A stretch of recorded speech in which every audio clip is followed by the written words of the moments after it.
Okay dear student, good evening, how are you. अब political history हम लोगों का रुका पड़ा है। पॉलिटिकल हिस्ट्री जो राजनीतिक इतिहास में पहले ही आपको बताऊं कि आप लोग मेरा एक फार्मूला मत भूलना। कभी भी टॉपिक को इंडिपेंडेंट नहीं पढ़ना है, इंटीग्रेटेड पढ़ना है। तो हम लोगों ने पार्ट फर्स्ट देखा था, याद करिए, प्री हिस्ट्री से लेकर प्रोटो हिस्ट्री। और फिर हम लोगों ने पार्ट टू देखा था, वैदिक पीरियड से लेकर अर्ली मिडिवल एज तक, political, economic, social and cultural. फिर हम आए पार्ट थर्ड में। पार्ट थर्ड में सल्तनत और मुगल है। तो पहले हम पॉलिटिकल हिस्ट्री ले रहे और पॉलिटिकल में राजनीतिक विस्तार। तो हम लोगों ने शुरू किया है इस्लाम के उद्भव से, कैसे पश्चिम एशिया और मध्य एशिया में विस्तार हुआ और कैसे भारत की भूमि पर आगमन हुआ। जैसे देखो, विडंबना यह है कि दक्षिण भारत में जो इस्लाम का आगमन हुआ वो एक तरह से एक बड़ा बिनाइन फेस था, व्यापारी के रूप में और धर्म प्रचारक के रूप में। जैसे बताया जाता है कि जब चेरामन पेरुमल था केरला का शासक, तो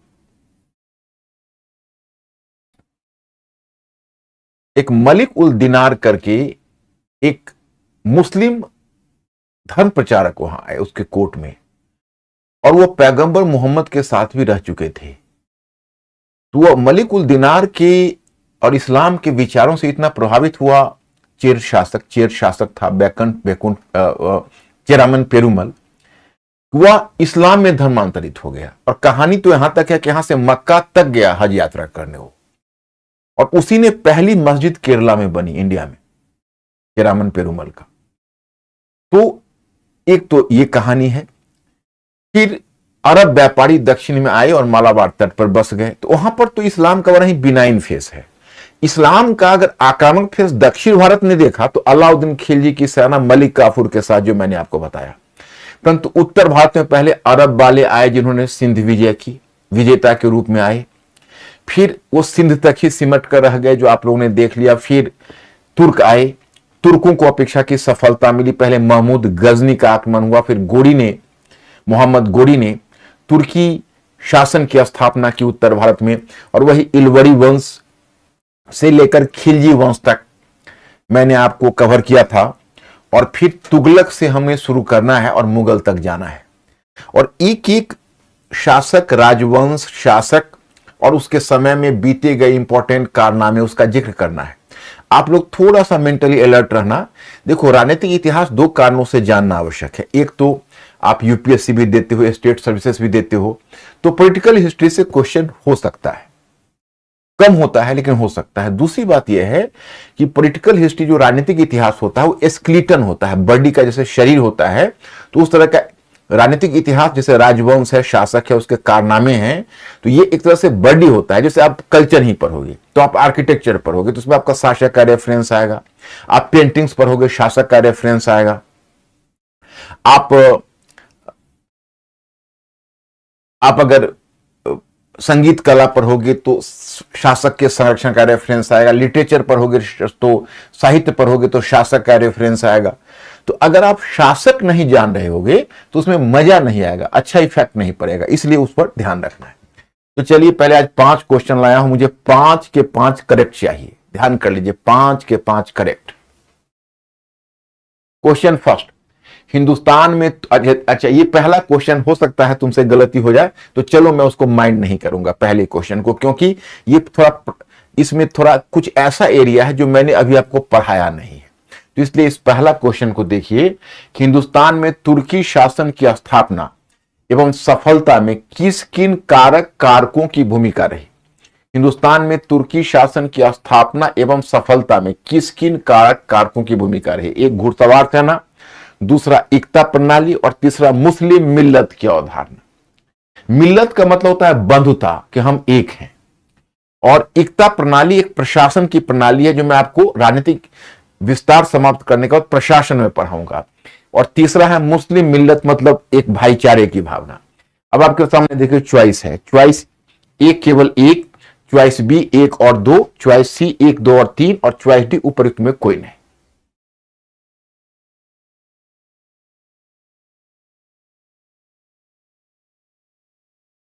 मैक्सिमम सी। गुड, आपने तो इसको करेक्ट कर दिया। मुझे इस क्वेश्चन में डाउट था कि पता नहीं आप कर पाएंगे नहीं, आगे का तो आप कर ही देंगे क्योंकि राजनीतिक इतिहास से है।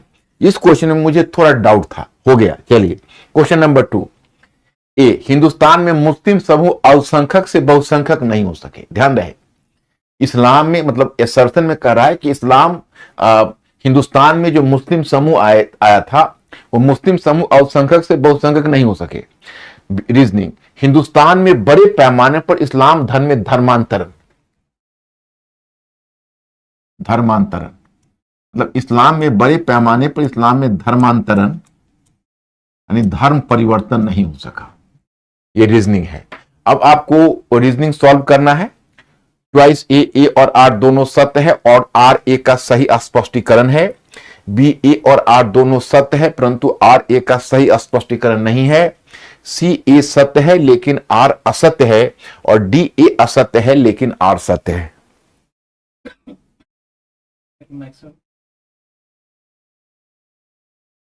Choice number A is the correct answer. Yes. उनको what about the mic? Mike what about sound? Okay. Question number 3, तुर्कान ए चहलगानी नामक संगठन किसके द्वारा स्थापित किया गया था? मतलब आपसे पूछा जा रहा है कि तुर्कान चहलगानी नामक संगठन किसके द्वारा स्थापित किया गया था। Choice A, Qutubuddin Aibak. Choice B, Iltutmish. Choice C, Balban. Choice D, Alauddin Khilji. Be fast.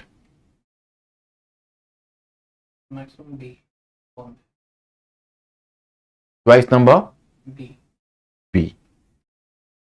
Iltutmish. Good, you are having the correct choice. ये तीनों आपका करेक्ट हो गया। अब चौथा, राज्य शासन का आधार शासितों की इच्छा होनी चाहिए। राज्य शासन का आधार शासितों की इच्छा होनी चाहिए। घोषणा निम्नलिखित में से किस सुल्तान ने की थी? ए, जलालुद्दीन खिलजी। बी, बलबन। सी, अलाउद्दीन खिलजी। डी, मुबारक शाह खिलजी।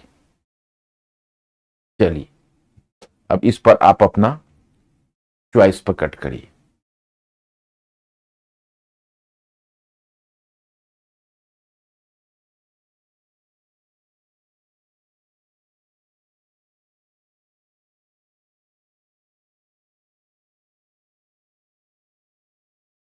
क्या आ रहा उत्तर? मेरे वेबसाइट वाले बच्चों का तो रिस्पॉन्स नहीं आ रहा, तो वो चल नहीं रहा। वेबसाइट पे ओके, तो फिर अपना चॉइस नहीं दे पा रहे होंगे ना। ओके, आवाज पहुंच रही है ना उनको? वेबसाइट पे नहीं तो मूव कर देते हैं, एप्लीकेशन पे मूव कर जाते हैं। ओके, तो वो हैं। तो क्या उत्तर दे रहे हो? मैक्सिमम बी है। बलबन?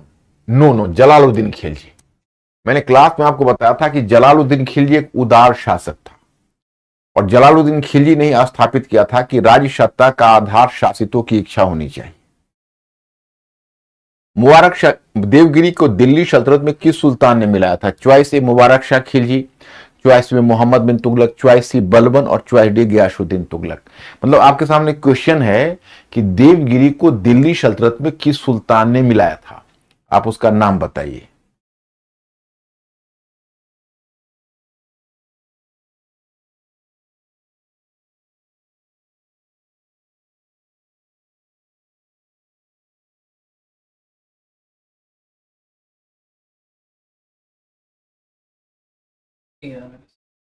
मुबारक Shah Khilji. Yes, correct answer है मुबारक शाह खिलजी।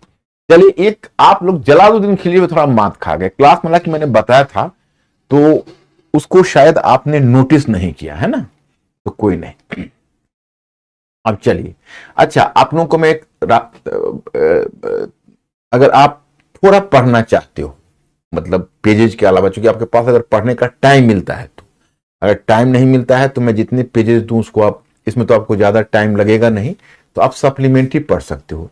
जैसे मध्यकालीन भारत, ध्यान रखना मध्यकालीन भारत पुस्तक का नाम होगा, यानी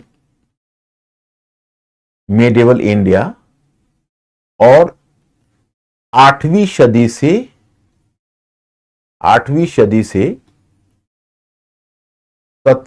सदी, मतलब 8वीं सदी से 17वीं सदी, ये पुस्तक का नाम है। इसके लेखक कौन है? इसके लेखक है सतीश चंद्र।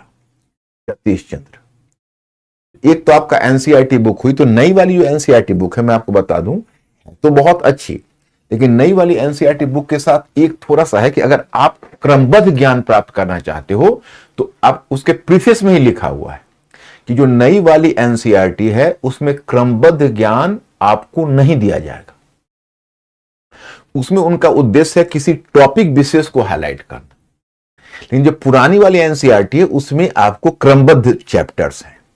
तो उसमें ये आपको जो मैंने बताया, ये पुरानी वाली एनसीईआरटी थी जो तो मार्केट से निकल गई। अब तो या तो जेरॉक्स फॉर्म में कोई दुकानदार बेच रहा होगा, वो अच्छा नहीं लगेगा, बल्कि यही पुस्तक ब्लैक स्वान पब्लिकेशन ने इसको निकाल दिया है सतीश चंद्र के नाम से। तो ये हो गया,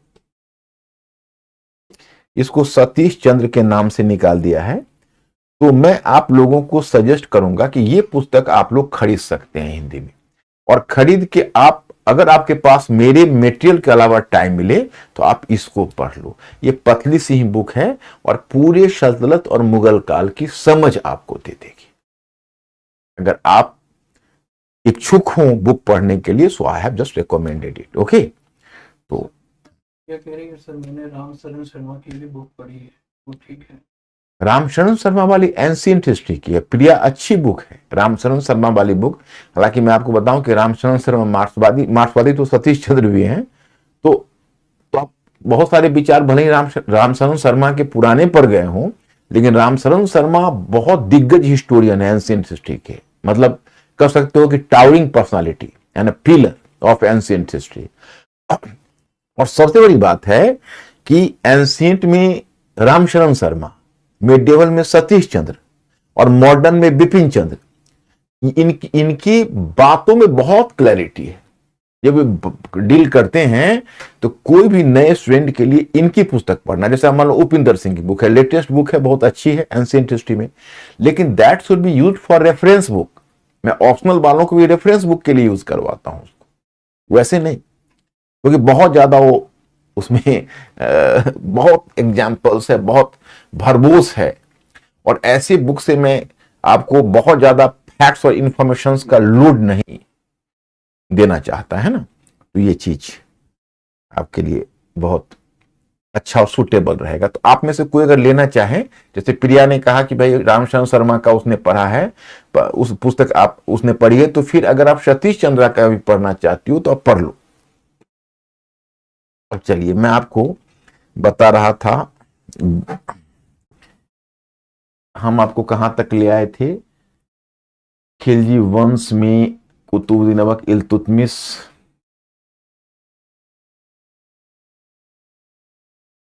सिकंदर लोदी तक है। आप देखो, या अलाउद्दीन खिलजी।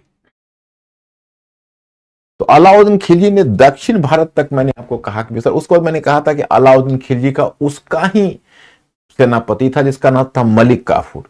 तो मलिक काफूर ने अलाउद्दीन खिलजी को बाद में उसको एक तरह से या तो मार डाला, उसे एक वसीयत लिखवा ली, उसके बेटे को गद्दी से वंचित करके, एक नाबालिग बेटे को शिहाबुद्दीन उमर को गद्दी पर स्थापित करके वर्चुअली शासन पर कब्जा कर लिया था। लेकिन अलाउद्दीन खिलजी के दूसरे दासों ने उसे मार डाला था। तो मैंने आपको बताया था, तो अलाउद्दीन खिलजी का एक बेटा था, दूसरा बेटा मुबारक खान नाम था, वो मुबारक शाह खिलजी के नाम से शासक बना। तो वही मैंने बताया था कि अब मुबारक शाह खिलजी, अलाउद्दीन खिलजी तो 1316 तक, अलाउद्दीन खिलजी तो 1316 तक चला था, 1316 में उसका डेथ हुआ था, और 1316 से 20 तक यही मुबारक शाह खिलजी है। आप अपने दिमाग में एक बार डेट्स को बैठा लेना, क्लियर, मतलब डेट याद रखना आवश्यक नहीं है, लेकिन किस शासक के बाद कौन आया, ये क्रोनोलॉजी को याद रखना। इसके दो मैंने अचीवमेंट बताए थे, दो अचीवमेंट या दो कारनामे। एक कि इसने अपने आप को खलीफा घोषित किया था, अल बसिक बिल्लाह की उपाधि ली थी, और दूसरा मैंने कहा था कि he was the first king of Delhi sultanate who came from north and after conquering Devagiri he annexed the region of Devagiri. तो for the annexation of Devagiri here credit should be given to Mubarak Shah Khilji. तो अब देखो, Delhi sultanate is gradually drifting toward south India and that will prove devastating later under the period of Mohammad bin Tughlaq. तो धीरे धीरे क्या है कि दिल्ली सल्तनत अब दक्षिण की तरफ बढ़ेगा और फिर अंत में उसको इसका कष्ट भुगतना पड़ेगा। अब चलिए, तो मुबारक शाह खिलजी के बाद मुबारक शाह खिलजी का 1320 में या तो डेथ हो गया, या उसका प्रधानमंत्री था जिसको वजीर बोलते हैं, वह वजीर था खुसरो शाह। खुसरो, पहले खुसरो नाम था। तो खुसरो एक हिंदू कन्वर्ट था। ओके, तो खुसरो ने क्या किया कि पूरी ताकत और पूरी शक्ति अपने हाथों में ले ली और अपने मालिक को शायद मार डाला, और खुसरो शाह के नाम से 1320 में सुल्तान बन बैठा। यही अंतिम था। लेकिन मैं students, here I have to inform you, he could grace this post only for some months, क्योंकि यह बात, क्योंकि वह हिंदू कन्वर्ट था तो उसे वो प्रतिष्ठा नहीं मिली, और वो प्रतिष्ठा प्राप्त करने के लिए सरकारी खजाने को वर्चुअली लुटा दिया। उस समय जो महत्वपूर्ण उलेमा थे, काजी थे, धर्मगुरु थे, सबको बड़ी मात्रा में आवंटन दिया। उसी में निजामुद्दीन औलिया को भी उसने एक बड़ी रकम दी थी। अब क्या हुआ, वही समय दीपालपुर में अलाउद्दीन खिलजी ने मंगोलों का आक्रमण रोकने के लिए, मैं आपको बताऊं कि अलाउद्दीन खिलजी के काल में सबसे अधिक मंगोलों का आक्रमण हुआ है। अगर कोई आपसे पूछे कि दिल्ली के सुल्तानों में सबसे अधिक मंगोलों का आक्रमण कब हुआ और किसके काल में हुआ, तो आप चुनेंगे अलाउद्दीन खिलजी। तो सबसे अधिक मंगोलों का आक्रमण हुआ अलाउद्दीन खिलजी के काल में, और अलाउद्दीन खिलजी ने मंगोल आक्रमण का सामना करने के लिए एक दीपालपुर में एक महत्वपूर्ण अमीर की नियुक्ति की थी जिसका नाम था गाजी मलिक।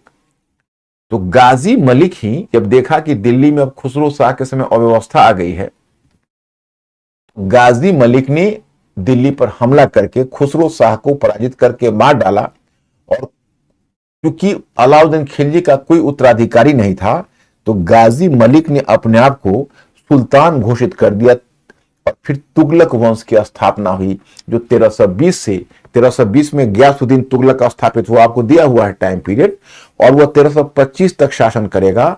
वही गाजी मलिक था जो गयासुद्दीन तुगलक के नाम से सुल्तान बना।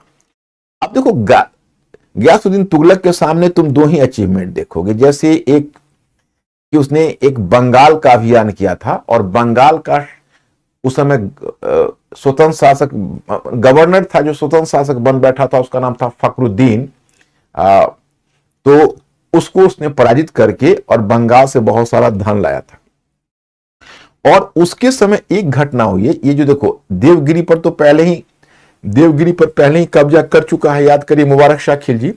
और ये देवगिरी के बाद ये है वारंगल का राज्य। ओके, तो जो वारंगल का राज्य है, वारंगल के राज्य पर गयासुद्दीन तुगलक ने कब्जा किया। हालांकि जीता है जौना खान। जौना खान गयासुद्दीन तुगलक का पुत्र है। वही जौना खान इतिहास में मोहम्मद बिन तुगलक के नाम से स्थापित होगा। तो जौना खान जीता है, लेकिन उस वारंगल के क्षेत्र को गयासुद्दीन तुगलक के काल में ही मिलाया गया है 1324 में। तो इसलिए 1324 में, पहले तो देवगिरी 1318 में मिलाया गया था, अब 1324 में वारंगल को भी मिलाया गया। आप लोग माय स्टूडेंट्स मेंटली अलर्ट रहना। अब दिल्ली सल्तनत न चाहती हुई दक्षिण की तरफ बढ़ रहा है। लेकिन 1325 में गयासुद्दीन तुगलक का एक्सीडेंटल डेथ हो गया।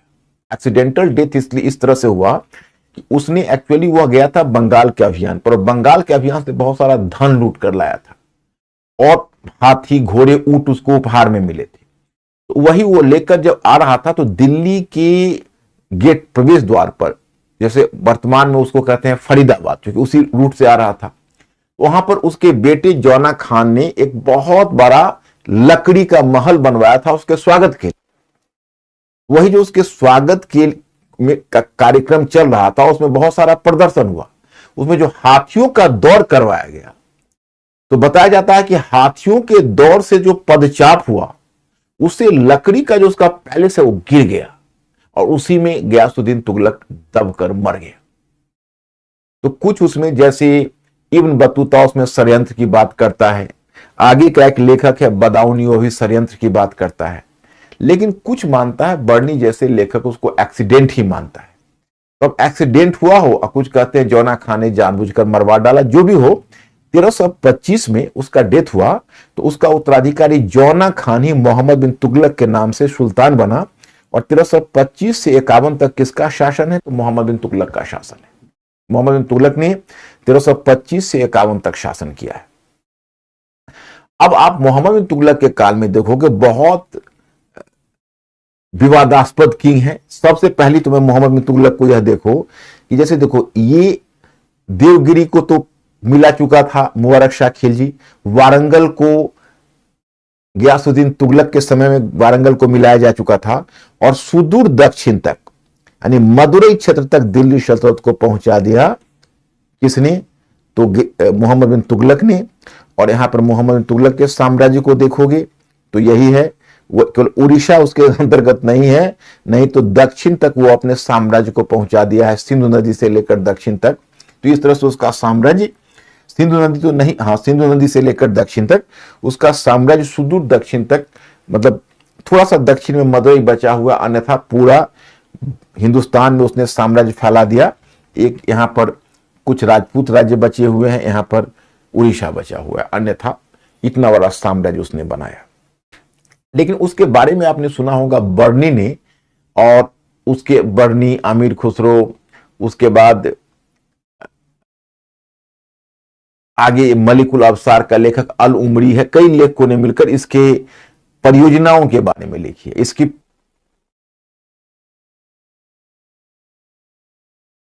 जो उसने दिल्ली से देवगिरी राजधानी लाया था, जिस कारण से अमीर और उलेमा असंतुष्ट हो गए।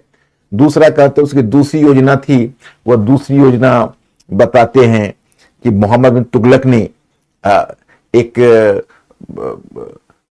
राजधानी परिवर्तन के बाद उसने सांकेतिक मुद्रा चला दी। सांकेतिक मुद्रा का मतलब होता है टोकन करेंसी। टोकन करेंसी क्या होती है कि जैसे पहले क्या होता था, मेंटली अलर्ट हो ना आप लोग, जैसे पहले करेंसी में जो उसका करेंसी का फेस वैल्यू होता था, फेस वैल्यू का मतलब जैसे एक टंका है तो एक टंका भर में एक टंका भर की चांदी लगी रहेगी, तो उसकी नकल आप कैसे करोगे? नकल करने के लिए आपको पहले एक टंका चांदी की गुंजाइश करनी होगी, और जब एक टंका चांदी आप लगा रहे हो तो नकल कहां हुई? उसकी तो जो कीमत है और वही उसका धात्विक वजन है। लेकिन उस समय चांदी की कमी पड़ गई तो इसने सोचा तांबे अथवा कांसे का इसने सिक्का बनाया। उसका जो एक्चुअल वैल्यू था वो एक टंका था, लेकिन उसमें जो धातु लगा हुआ था वो मुश्किल से 10-5 जितल का होगा, तो नकल की गुंजाइश हो गई। लोगों ने जमकर नकल करनी शुरू कर दी, इसकी योजना विफल हो गई।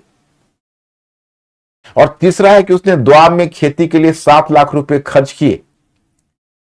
योजना तो अच्छी थी कि हम फसलों की अदला बदली करके उपज बढ़ाएंगे, लेकिन उसके अधिकारियों के घपले के कारण वह पॉलिसी भी विफल हो गई। फिर उसने एक योजना बनाई, विशेषकर मंगोल की शक्ति के पतन से मध्य एशिया, पश्चिम एशिया में खालीपन आ गया था, तो इसने खुरासान जीतने की योजना बनाई। इसने मिस्र और उधर मध्य एशिया के किसी शासक के साथ कुछ समझौता भी किया, लेकिन तब तक मध्य एशिया की राजनीति में तेजी से परिवर्तन आ गया और मोहम्मद बिन तुगलक को यह योजना छोड़नी पड़ी। उसमें 3,70,000 सेना इसने नियुक्त कर लिए थे और एडवांस रकम भी उसे दे दी थी। उस सेना को मुअत्तल कर दिया, तो जो मुअत्तल सैनिक है वो विद्रोह पर उतारू हो गए, ये भी समस्या थी। उसी तरह हुआ एक कांगड़ा में कराची नामक जगह जीतने के लिए, जो चीन और भारत के बीच एक मध्यवर्ती क्षेत्र था, 10,000 की एक सेना भेजी खुसरो मलिक के अधीन। उसको कराचील अभियान कहते हैं, कराचील जगह का नाम है। और जब सेना पहुंची तो उसमें सेनापति खुसरो मलिक ने कुछ ऐसी गलती कर डाली कि पूरे 10,000 के 10,000 सैनिक नष्ट हो गए। इस 5 परियोजनाओं की विफलता के लिए जाना जाता है। फिर इसके बाद इसके विरुद्ध एक के बाद दूसरा विद्रोह होने लगा। तो उसी क्रम में मैं आपको बताना चाहता कि विद्रोह तो अनेक हुए, लेकिन सारे विद्रोहों को लगभग इसने दबा दिया। अब इसमें यह दबा नहीं पाया, जैसे 1335 में आहसान शाह के अधीन मदुरई का राज्य स्वतंत्र हो गया। ओके, मैंने अपने मैटर में भी दिया हुआ है।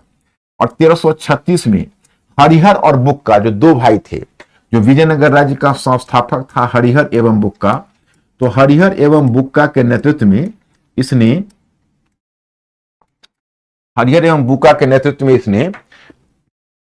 ये जो राज्य है, ये 5 संगम भाई थे, इन्होंने मिलकर विजयनगर राज्य की स्थापना कर ली। तो वो मदुरई का राज्य हुआ, यह विजयनगर का राज्य हुआ। और इससे पहले 1338 में बंगाल का शासक स्वतंत्र हो गया और 1347 में इस क्षेत्र में बहमनी राज्य की स्थापना हो गई। तो मैंने अपने मैटर में आपको दिया हुआ है कि अब देखो कितना फर्क आ गया। 1335 में मदुरई का राज्य, फिर विजयनगर का राज्य हरिहर एवं बुक्का के अधीन, फिर उसके बाद आप देखते हो 1338 में बंगाल का राज्य और 1347 में बहमनी राज्य हसन गंगू के नेतृत्व में। और एक के बाद दूसरे राज्य स्वतंत्र होते रहे और इन विद्रोहों को दबाने का प्रयास करते हुए एक जगह से दूसरी जगह भागते हुए वो गया और अंत में थट्टा नामक स्थान पर, उस सिंध में थट्टा नामक स्थान पर 1351 में उसका डेथ हो गया। उसका कोई पुत्र नहीं था। तो अब आपको एक नाम मिलता है फिरोज शाह तुगलक। फिरोज शाह तुगलक। अब फिरोज शाह तुगलक का काल 1351 से 58 तक आपको मिलता है। 1351 टू 88, 58, 1351 से 1388 तक।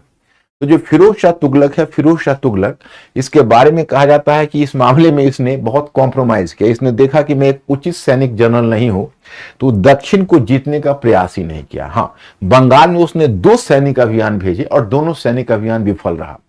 एक उसने भेजा था इलियास शाह, दूसरा सिकंदर शाह के विरुद्ध, लेकिन दोनों अभियान विफल रहे। बंगाल को नहीं जीत सका और दक्षिण को जीतने का प्रयास ही नहीं किया।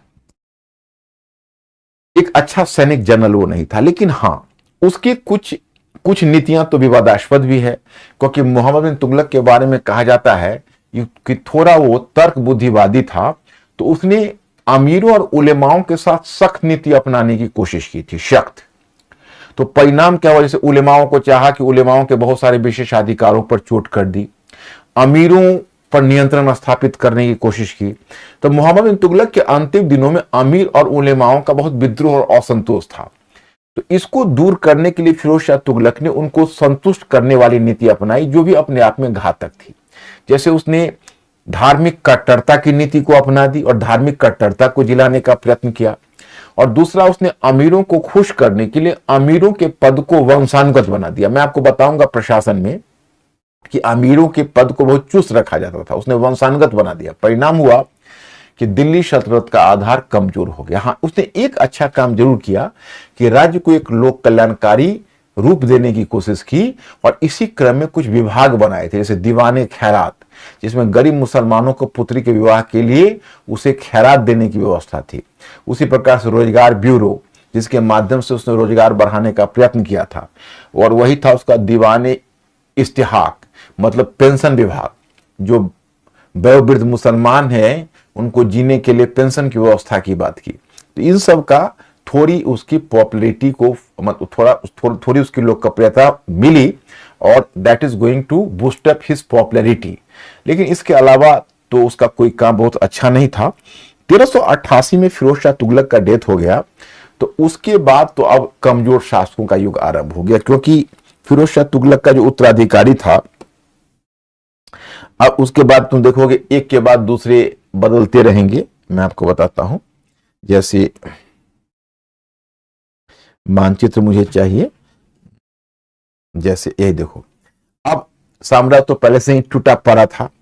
अब हुआ ऐसा कि जब फिरोज शाह तुगलक का डेथ हुआ तो उसका तुरंत उसका एक बेटा था जिसका नाम था तुगलक शाह। अब 1388 से लेके और 1412 तक इतने शासकों ने शासन किया कि नाम काउंट करना मुश्किल है। जैसे तुगलक शाह, तो तुगलक शाह फिरोज शाह तुगलक का बेटा था। और फिरोज शाह तुगलक के बारे में एक और फैक्ट मैं बता दूं प्रीलिम्स पॉइंट ऑफ व्यू से, कि फिरोज शाह तुगलक ने 1,80,000 दासों को संग्रहित और संगठित किया था। वो दास के निर्यात पर पाबंदी लगा दी थी और अच्छे अच्छे दास जुटाना उसकी हॉबी हुआ करती थी।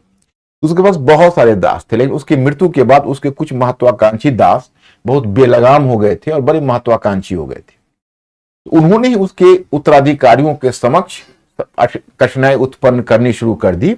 तो तुगलक शाह को मार डाला उसके दासों ने। फिर उसका हुमायूं हुआ उसका उत्तराधिकारी, फिर उसके बाद नसीरुद्दीन मोहम्मद करके एक उत्तराधिकारी हुआ, फिर अंत में आया नसीरुद्दीन महमूद।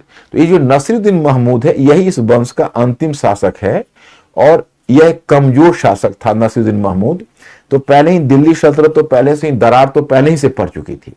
अब नसीरुद्दीन महमूद के टाइम में तुम देखोगे कि एक्चुअली 1398 में नसीरुद्दीन महमूद के टाइम में ही आपने तैमूर के आक्रमण के बारे में सुना होगा। मध्य एशिया से एक मुगल आक्रमणकारी नसीरुद्दीन महमूद के समय 1398 में तैमूर का आक्रमण हुआ, और तैमूर का आक्रमण हुआ तो तैमूर ने काफी कहर मचाया हिंदुस्तान। तैमूर ने काफी कहर मचाया और फिर तैमूर ने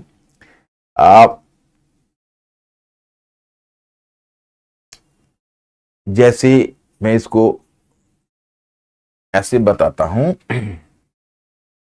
कि पहले काफी कहर मचाया तैमूर ने और लगभग 1.5 लाख लोगों को मार डाला और 1 लाख लोगों के यहां से बंदी बनाकर समरकंद ले गया। बहुत सारा धन लूट कर तैमूर ले गया। लेकिन और तैमूर का मुकाबला नसीरुद्दीन महमूद कर भी नहीं सका, डर गया ये, और डर कर गुजरात भाग गया। और इसका वजीर था मुल्लू इकबाल, वो बरन भाग गया और एकदम दिल्ली को तैमूर की कृपा पर छोड़ दिया। तैमूर ने काफी लूटपाट मचा के हत्या वगैरह करके लौट गया। उसके जाने के बाद इसकी रही सही प्रतिष्ठा भी धुल गई। उसके बाद बाकी क्षेत्र जैसे 1401 तक स्वतंत्र होने की बात आ गई। जैसे देखो तुमको मैटर में मिला होगा, गुजरात में जफर खान के अंतर्गत गुजरात स्वतंत्र हो गया। यह है मालवा। तो मालवा किसके अंतर्गत स्वतंत्र हो गया? तो मालवा स्वतंत्र हुआ है, उसका नाम है जिसको मैं आपको बता दूं कि उसको शर्की शासक मिला। जैसे आपको मैं उदाहरण बताता हूं, जैसे जौनपुर स्वतंत्र हो गया ख्वाजा जहां, जौनपुर ख्वाजा जहां जिसको मलिक उश शर की उपाधि मिली थी। जैसे ये जो जौनपुर है वो ख्वाजा जहां नामक, जैसे जफर खान के नेतृत्व में गुजरात स्वतंत्र हो गया, ख्वाजा जहां के नेतृत्व में जौनपुर स्वतंत्र हो गया। और मालवा दिलावर खान के नेतृत्व में मालवा स्वतंत्र हो गया। दिलावर खान जौनपुर बनारस के पास है, वो ख्वाजा जहां के नेतृत्व में स्वतंत्र हो गया और दिलावर खान के नेतृत्व में मालवा, मैटर में लिखा हुआ मालवा स्वतंत्र हो गया और जफर खान के नेतृत्व में गुजरात स्वतंत्र हो गया। अब एक तरह से दिल्ली सल्तनत टूट गया। अब 1412 में नसीरुद्दीन महमूद का जब डेथ हो गया तो कोई भी तुगलक शासक गद्दी पर नहीं बैठा। तो आपने पिछले क्लास में पूछा था कि 1412 से लेकर और 1418 के बीच क्या हुआ, 1412 से लेकर 14 के बीच क्या हुआ, क्योंकि सैयद वंश का हमने टाइम पीरियड दिया है। वो सैयद वंश का टाइम पीरियड आप लोगों को मैंने दिया हुआ है 1414 से। तो आपके मन में जिज्ञासा है कि भाई 1414 में जब सैयद वंश की स्थापना हुई तो ये बीच के टाइम पीरियड में कौन था? जो 1412 के बाद जो सिंहासन खाली हुआ तो पता नहीं एक दौलत खान लोदी करके, हालांकि आगे भी एक दौलत खान लोदी है, फेमस दौलत खान लोदी आपको आगे मिलेगा। यहां भी दौलत खान लोदी नाम करके एक शासक था जो दिल्ली की गद्दी पर विराजमान हो गया और लगभग दिल्ली की गद्दी पर वह 2 वर्षों दिल्ली की गद्दी पर वह विराजमान हो गया और दिल्ली की गद्दी पर कब्जा जमाए रखा। तभी क्या है, ये देखो इधर मैं आपको बताता हूं, ये पंजाब है। तो जब तैमूर जब इस क्षेत्र को लूट कर जब वापस जा रहा था तो उसने पंजाब में अपना एक गवर्नर की नियुक्ति कर दी थी तैमूर ने। तो उसके गवर्नर का नाम था खिज्र खान, वो उसके पंजाब का गवर्नर था, है ना। तो खिज्र खान जब देखा 1414 में तो खिज्र खान यहां से बढ़ा और यहां से आके दिल्ली पर आकर कब्जा कर लिया खिज्र खान ने। तो 1414 में मैंने आपको बताया कि 1414 में यही जगह है कि आपको सैयद वंश की स्थापना हुई और ये सैयद वंश चला 1451 तक। नहीं, 1414 से 51। एक बार दिमाग में सेट कर लो, कोई प्रॉब्लम नहीं है। ये थोड़ा राजनीतिक इतिहास है। आज देखो आज कितना तक हम पहुंच जाते हैं, कोशिश करने के मुगल तक आगे एडवांस में बढ़ने का, लेकिन बहुत शासक है, बड़े मुद्दे हैं। एक बार आप दिमाग में सेट कर लो, छोटे छोटे फैक्ट पर जाने की आवश्यकता नहीं है, एक पूरी तस्वीर केवल देख लो। तो 1414 से 1451 तक सैयद वंश रहा। सैयद वंश में खिज्र खान का उत्तराधिकारी हुआ था मोहम्मद शाह, खिज्र खान का उत्तराधिकारी हुआ था मुबारक शाह। मुबारक शाह इस वंश का थोड़ा सा माना जाता है कि थोड़ा ज्यादा कारगर शासक था, बहुत योग्य तो नहीं था, थोड़ा कारगर था। इसी मुबारक शाह के दरबार में एक प्रसिद्ध फारसी लेखक रहा था। फारसी क्या होती है और फारसी लिटरेचर क्या था, एक कल्चर वाले कॉलम में बताऊंगा।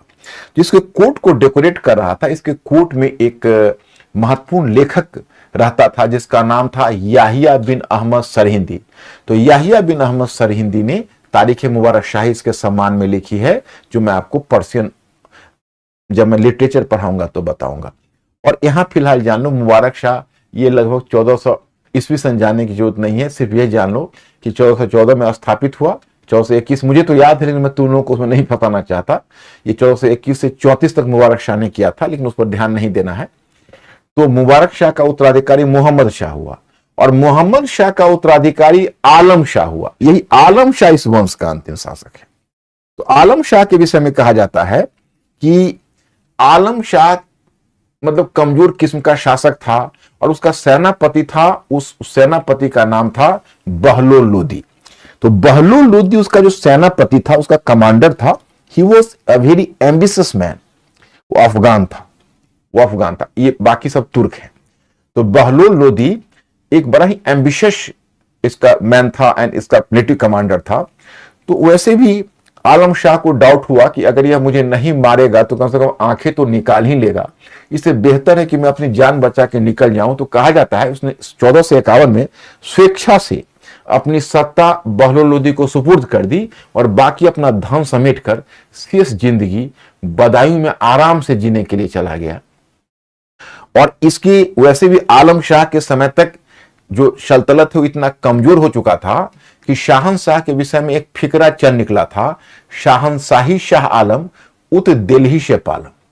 शाहनशाही शाह आलम उत दिल्ही से पालम का मतलब हुआ, शाह आलम का मतलब हुआ दुनिया का राजा। तो एक कोटेशन चल निकला कि ये तथाकथित जो विश्व का राजा है, शाह आलम का मतलब पूरे दुनिया का राजा, तो ये तथाकथित जो विश्व का राजा है उसका साम्राज्य दिल्ली से लेकर पालम तक है। पालम मतलब है दिल्ली में ही एयरपोर्ट पालम है, आपने नाम सुना होगा या हो सकता है देखा भी हो। तो दिल्ली से पालम मतलब दिल्ली में ही पालम है, तो दिल्ली से पालम तक है, कितना छोटा राज्य था उसका। अब जो बहलोल लोदी आया, यह है लोदी वंश, यही अंतिम वंश है इसका। अब मैं आपको बताऊं कि लोदी वंश अफगान वंश है। और लोदियों में तुम देखोगे एक समस्या है जो अफगानों की आज भी अफगानिस्तान में समस्या है। क्या है? तो ट्राइबल स्ट्रक्चर है। ट्राइबल का मतलब होता है समतामूलक समाज है। तो समतामूलक समाज है और राजतंत्र मोनार्की को स्थापित होने के लिए थोड़ा सा हायरार्की का बना होना चाहिए। तो कहा जाता है बहलोल लोदी के बारे में कि जिस समय वो सुल्तान बना 1451 में, और बहलोल लोदी का टाइम है 1451 से लेकर 1489 1489 तक। तो बहलोल उस समय भारत हिंदुस्तान में अफगानों की संख्या कम थी। तो बहलोल लोदी ने पेशावर के पास एक जगह है रोह, तो रोह के अफगानों से अपील की कि तुम आ जाओ हिंदुस्तान में, तुम गरीबी से छुटकारा पा जाओगे और हम एक साम्राज्य बना लेंगे। तो अब्बास खां शेरवानी करके एक अफगान इतिहासकार है, वो कहता है कि जिस समय बहलोल लोदी ने अपील की तो उसी समय रोह के अफगान ऐसे हिंदुस्तान में दौड़े मानो टिड्डी दल दौड़ रहे हैं। टिड्डी दल की तरह रोह के अफगान हिंदुस्तान की तरफ दौड़।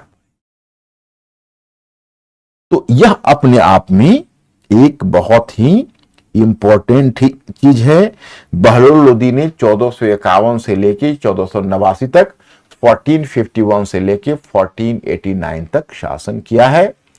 और लेकिन बहलोल लोदी के बारे में कहा जाता है अपने दरबार में सिंहासन स्थापित नहीं किया, क्योंकि उसके जो अमीर थे उसके साथ समानता का व्यवहार करते थे। तो क्या था कि अपने अमीरों के साथ वो कारपेट पर बैठता था, कालीन पर, और पीछे मसनद लगाकर। तो उसके जो अमीर थे उनको मसनद आली कहलाते थे।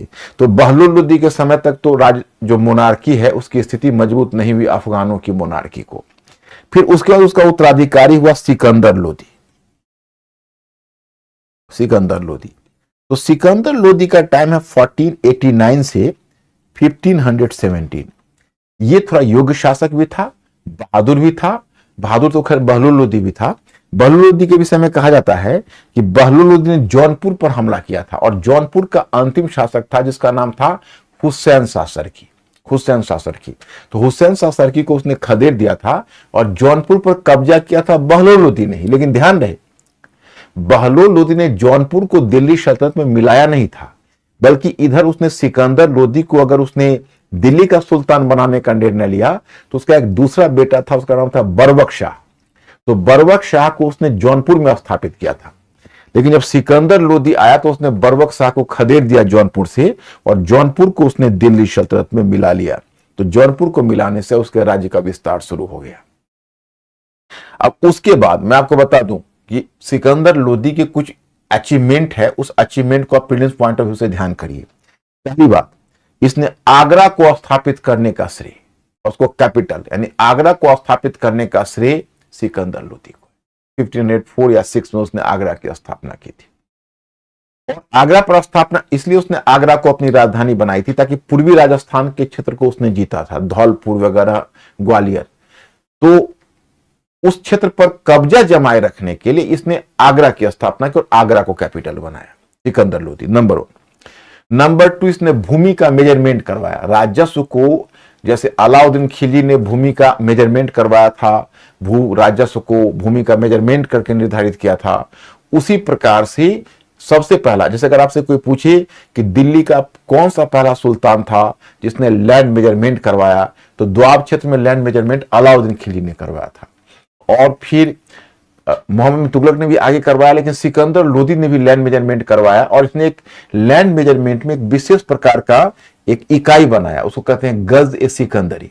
तो एक तो यह अचीवमेंट है। दूसरी बात है कि सिकंदर लोदी के बारे में एक दिलचस्प बात मैं और भी बताऊं, ये कविता लिखता था, और कविता ये सिकंदर लोदी के नाम से नहीं लिखता था, गुलरुखी के नाम से लिखता था, Gulrukhi. He used to write in the name of Gulrukhi. ये पेन नेम था। जैसे कई बार होते हैं कवि और लेखक, वो अपने असली नाम से नहीं लिखते हैं, छद्म नाम से लिखते हैं, उसको पेन नेम बोलते हैं। तो गुलरुखी के नाम से लिखता था। और एक बात मैं और भी बताऊं कि सिकंदर लोदी राजतंत्र को मजबूत बनाना चाहता, अफगान राजतंत्र को, इसलिए अपने दरबार में उसने सिंहासन को स्थापित किया था और अमीर और सुल्तान के बीच एक दूरी लाने की कोशिश की थी। कहा जाता है कि वो जानबूझकर अमीरों को अपने दरबार में घंटों खड़ा रखता था ताकि जो अमीर हैं उससे बराबरी का दावा ना करे। लेकिन बहुत सारे अमीर इस बात से आगे चल के असंतुष्ट हो गए और उसका उत्तराधिकारी हुआ सिकंदर लोदी। तो सिकंदर लोदी का टाइम पीरियड है सिकंदर लोदी का उत्तराधिकारी हुआ इब्राहिम लोदी, जिस वंश का अंतिम शासक है। 1517 से 26 के बीच इब्राहिम लोदी ने शासन किया है। अब इब्राहिम लोदी के विषय में कहा जाता है कि उसने भी अमीरों को सिकंदर लोदी की तरह अनुशासित करना चाहा, तो अमीर उससे अच्छे खासे नाराज हो गए, उसके विरुद्ध विद्रोह कर दिया। जब अमीरों ने विद्रोह कर दिया, उसी में दौलत खान लोदी था एक अमीर, और दौलत खान लोदी जो पंजाब का स्वतंत्र शासक बन बैठा और दरिया खान नुहानी बिहार का स्वतंत्र शासक बन बैठा था। तो वह दौलत खान लोदी था जिसने बाबर को हिंदुस्तान आने के लिए निमंत्रण दिया था, दौलत खान लोदी। अब मैं आपको बताऊं कि वही समय है कि मैं उत्तर भारत में एक शक्ति संतुलन बताता हूं कैसे बना हुआ है। जैसे मेवाड़ का शासक था, वह मेवाड़ का शासक था, एक मिनट देखिए, एक मेवाड़ का राज्य था। तो मेवाड़ का शासक थे राणा सांगा, और गुजरात का एक राज्य था, एक मेवाड़ का राज्य था, एक गुजरात का राज्य था। ये राजपूत स्टेट मेवाड़ का था, ये गुजरात का राज्य था, ये मालवा का राज्य था, और ये दिल्ली आगरा का राज्य था, लोधी राज्य था। ये तो बंगाल का राज्य उधर है। तो क्या हुआ कि पहले जो गुजरात, मालवा और मेवाड़ के बीच एक प्रकार का शक्ति संतुलन बना हुआ था। मतलब शक्ति संतुलन इस रूप में कि गुजरात, मालवा और मेवाड़ का राणा कुंभा, गुजरात का अहमद शाह और मालवा का महमूद खिलजी, ये सब आपस में लड़ते थे और लगभग इनकी शक्ति एक तरह की थी कि कोई किसी को जीत नहीं सकता था। लेकिन अचानक से मालवा की शक्ति काफी कमजोर हो गई, तो उसमें गुजरात का भी हस्तक्षेप होने लगा और मेवाड़ का भी हस्तक्षेप होने लगा, और मालवा के दरबार में दो गुट बन गए, एक राजपूत गुट और एक मुस्लिम गुट। तो मुस्लिम गुट को समर्थन मिलता था गुजरात से, गुजरात के शासक से, और राजपूत गुट को समर्थन मिलता था मेवाड़ के शासक थे महाना सांगा, उससे। तो महाना सांगा कहा जाता है कि उस समय मालवा के दरबार में जो राजपूत गुट था उसका नेता था मेदिनी राय। जो चंदेरी का शासक था, मतलब चंदेरी का उस समय वो कुलीन होगा, मतलब सामंत की तरह। तो वो एक घटना हुई और मेदिनी राय ने सहायता के लिए महाना सांगा से अपील की। तो महाना सांगा मेवाड़ से आए और मेदिनी राय के पक्ष में उसने जो मालवा का शासक था, उसका नाम था महमूद द्वितीय, उसको पराजित किया और महमूद द्वितीय को बंदी बनाकर यहां से मेवाड़ लेते चलेगा और 6 महीने तक बंधक बना के रखा। अब उसकी बढ़ती हुई शक्ति से उस समय लोदी शासक इब्राहिम लोदी चिंतित हो गया और तब तक क्या हुआ कि इधर महाना सांगा पूरब की तरफ अपनी सीमा का विस्तार करते हुए आगरा के निकट पहुंच गए थे। एक जगह था पिलिया खार। तो अब इब्राहिम लोदी चिंतित हो गया कि कहीं महाना सांगा आगे हमारे लिए खतरा न बन जाए। तो इब्राहिम लोदी ने उसी समय, ये घटना है 1518 की, 1518 में इब्राहिम लोदी ने महाना सांगा पर हमला कर दिया और फिर एक युद्ध हुआ, उसको कहते हैं खतोली का युद्ध। तो महाना सांगा पर इब्राहिम लोदी ने हमला कर दिया, खतोली का युद्ध हुआ। लेकिन खतोली के इस युद्ध में महाना सांगा ने इब्राहिम लोदी को पराजित कर दिया। इब्राहिम लोदी महाना सांगा को नहीं जीत सका, लेकिन तब है कि महाना सांगा भी दिल्ली से उसको नहीं भगा सकते थे। ये दूसरी बात है कि वो पराजित हो गया, लेकिन ऐसा नहीं कि उसको इजेक्ट कर देते, दिल्ली से भगा देते, इतना भी फासला दोनों की शक्ति में नहीं था। वही समय है कि बाबर हिंदुस्तान के दरवाजे पर दस्तक दे रहा था। अब आप मुगल काल में चले आइए, मुगल काल में मैं आपको ले चलता हूं। तो पहले आप इतना एश्योर करिए कि यहां तक आप क्लियर हो गए और बाकी तो मैटर में लिखा ही हुआ है। आप केवल कनेक्टिविटी किंग टू किंग बना लीजिए, बस इतना ही हम चाहते हैं, बाकी हम देख लेंगे। मिस्टर अंकुर ओके है? सामने पूछ रहे हैं कि सतीश चंद्र नागौर को भी तुगलक वंश में बताए हैं। आपके फिगर में नागौर अलग क्यों है? नागौर एक्चुअली देखो, नागौर इसमें को जीता जरूर था, समझे, राजपूत राज्यों को उसने जीता था, लेकिन मोहम्मद बिन तुगलक के शासन के अंतिम काल में धीरे धीरे वो भी स्वतंत्र हो गया था। राजपूत राज्यों पर कब्जा नहीं कभी हो सका ढंग से, जीत लेता था। अब नागौर को तो तुम जानते हो कि इल्तुतमिश भी जीता था, लेकिन फिर वो स्वतंत्र हो गया था। तो थोड़ा सा वहां पर आपको कंफ्यूजन मिलेगा, समझ रहे हो, तो आप उसकी चिंता मत करिए।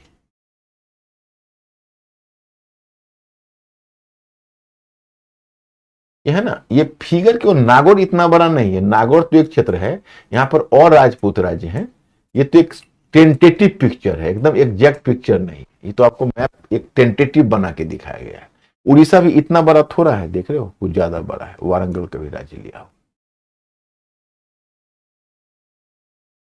लाला गुप्ता कह रहे हैं सर, हरिहर और बुका का समय 1336 है।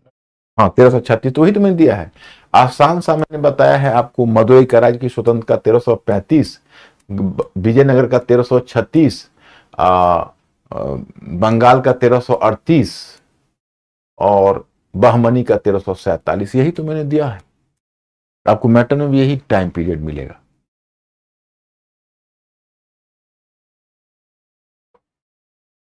ओके,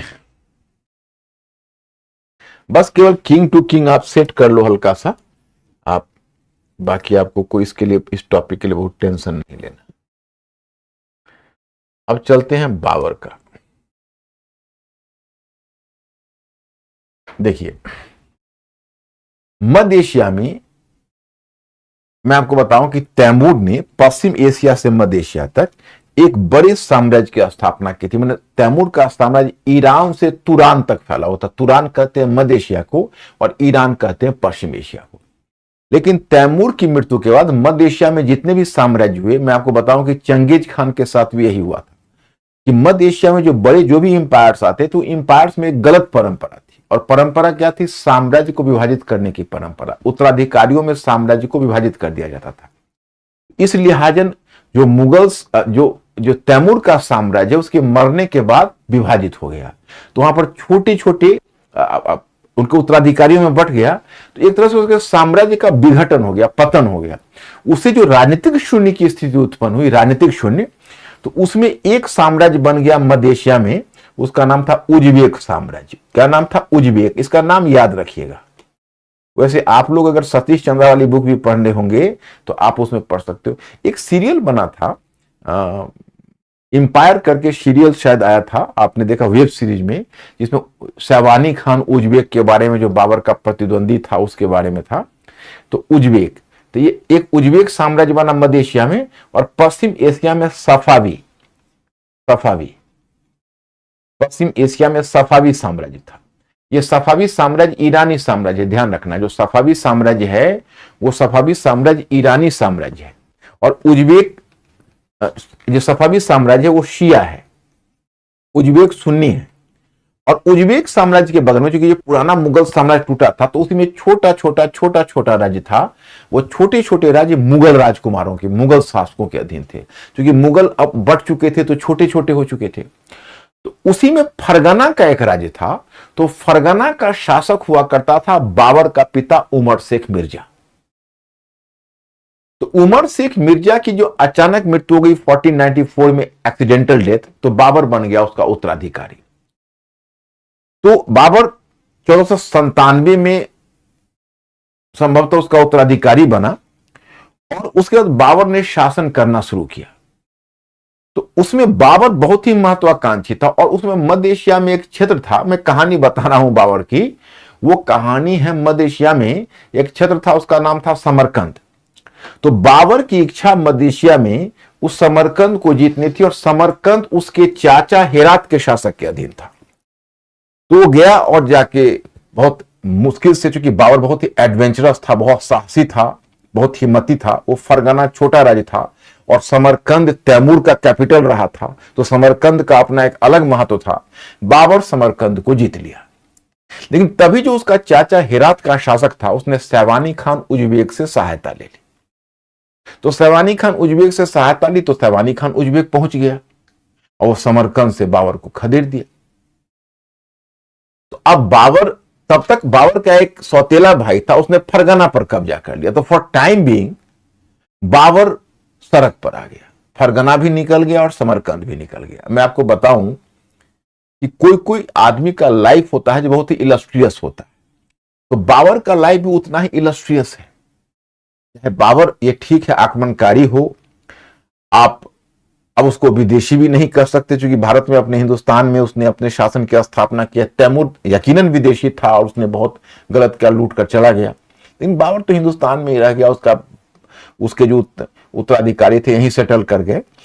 तो बाबर का जो लाइफ है इलस्ट्रियस, कभी कभी क्या होता है, जो बहुत जिसको आप इज्जत की दृष्टि से नहीं भी देखते, नहीं, उसके लाइफ में कुछ ऐसा अट्रैक्शन होता है जो आपको बरबस उसकी तारीफ करने के लिए मजबूर कर देता है। मैंने बाबर का जो तुजुके बावरी देखोगे, तो देखोगे 10 वर्ष की उम्र में वो बालक का पिता उसके आंखों के सामने ऊपर वृक्ष पर चिड़िया पकड़ते हुए गिर के मर गया सामने में, और वो एक बूंद आंसू इसलिए नहीं बहाया, उसको बहुत रोना आ रहा था 10 वर्ष के बालक को, कि कहीं उसकी माता, उसकी जो मां है, वह मां अपने को संभाल नहीं पाएगी, तो मां को ढाढ़स देने के लिए उसने आंखों में एक बूंद आंसू नहीं आने दिया। और 10 वर्ष का वो बालक शासक बना, और 14 वर्ष में वो समरकंद को जीत लिया। 1494 में शासक बना था, 1497 में समरकंद को जीता था, 3 वर्ष के बाद। 1494 में he became the ruler, and 1497 में समरकंद को जीत लिया। और जब समरकंद को जीता, उसके सौतेले भाई ने फरगना पर कब्जा कर लिया, उसके चाचा हेरात के शासक ने समरकंद पर कब्जा कर लिया। सॉरी, उसके मतलब सैवानी खान उज्बेक की सहायता से, उज्बेक शासक की सहायता से, फिर सैवानी खान ने उसको समरकंद से खदेड़ दिया। तो वो जो दृश्य है, वो घुटना टेक देता है जमीन पर कि नाउ आई एम फिनिश्ड, अब मैं फिनिश्ड हो गया, क्योंकि अब मुझे दोनों निकल गया, अब मैं कुछ नहीं हूं, मैं भिखारी हूं। लेकिन तभी उसके अंदर से स्वाभिमान जगा, नहीं, मैं हार नहीं मान सकता, मैं हार को अस्वीकार करता हूं। अब सोचिए कितना जीवट इंसान, मैं हार को ही अस्वीकार करता हूं। I am going to deny the defeat. जीतने के सिवा हमारे पास विजय के सिवा, जीतने के सिवा दूसरा कोई विकल्प नहीं, हमें जीतना है। और वो जानते हो 50 सोल्जर्स को इकट्ठा किया, वहां से फरगना को जीतने की प्रक्रिया शुरू की, और पहले इस क्षेत्र को जीता था, थोड़ा सा उस क्षेत्र पर उसका भाई तब तक कब्जा करने जाता था, तो इस क्षेत्र पर कब्जा कर लेता, अपने भाई को दौड़ाता रहा 50 सोल्जर्स की सहायता से, अंत में मजबूर कर दिया उसको घुटने टेकने के लिए, और फरगना पर बाबर ने कब्जा कर लिया। फरगना पर कब्जा करने के बाद अब वो समझ रहा था कि सैवानी खान उज्बेक इतना पावरफुल है, इंपेरर है, हम उसको समरकंद पर जब तक उसका चाचा को सैवानी खान उज्बेक का सपोर्ट है हम जीत नहीं सकते, और समरकंद में उसकी दिली इच्छा थी, तो उसने सोचा लोहे ही लोहे को काटता है। तो ईरान का जो सफावी शासक था शाह इस्माइल, उससे उसने मित्रता कर ली, और शाह इस्माइल की सहायता से उसने 1510 में तब जाके इस बीच उसने एक काम किया, मैं आपको ध्यान दिलाऊं कि जब उसने फरगना को जीता फिर दोबारा, तो पहला काम किया कि थोड़ा सा दक्षिण पश्चिम की तरफ हल्का सा बढ़ के, और उसने 1504 में काबुल को जीत लिया।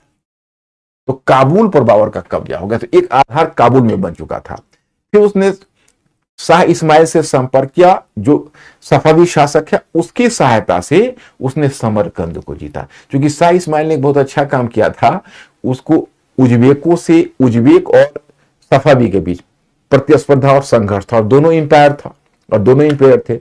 तो शाह इस्माइल ने एक युद्ध में सैवानी खान उज्बेक को पराजित करके मार डाला, तो इसको मौका मिल गया बाबर को। उसने शाह इस्माइल से दोस्ती की हुई थी, और फिर शाह इस्माइल की सहायता से इसने समरकंद पर कब्जा कर लिया। समरकंद पर कब्जा तो कर लिया, परंतु बाबर को बहुत स्वाभिमानी था, उसको इस बात का बहुत चुभन हुई, इस बात की कि शाह इस्माइल उसके साथ ऐसा व्यवहार कर रहा था जैसा वह मानो कि शाह इस्माइल का कोई अधिकारी हो।